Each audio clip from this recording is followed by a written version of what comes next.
Is your Optimum app constantly crashing, freezing, or getting stuck on the loading screen on your iPhone or Android device? You're not alone. These issues often stem from software bugs, network problems, or device-specific conflicts. First, ensure you're running the latest version of the Optimum app. In early 2025, version 25.1.2 was released to specifically address iOS 18 and Android 14 compatibility, reducing crashes significantly. Next, give your device a simple restart.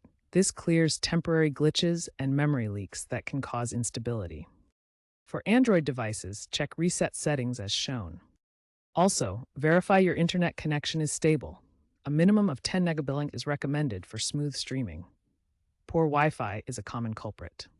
Finally, check Optimum's support channels, app, website for outage notifications in your area. If basic troubleshooting didn't resolve the Optimum app crashes or freezes, try these advanced fixes. First, clear the Optimum app's cache and data.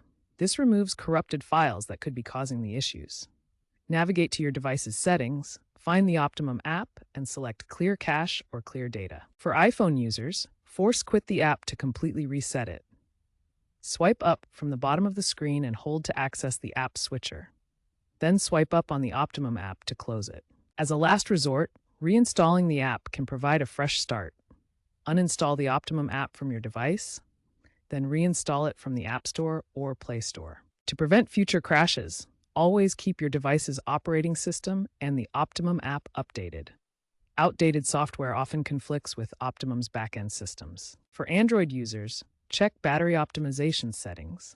Aggressive battery saving can interfere with the Optimum app's performance. Disable battery optimization for the app in your settings. If the issues persist after trying these fixes, contact Optimum's customer support for device-specific guidance. Looking ahead, Optimum plans to integrate AI-driven diagnostics to automatically detect and resolve crashes by 2026.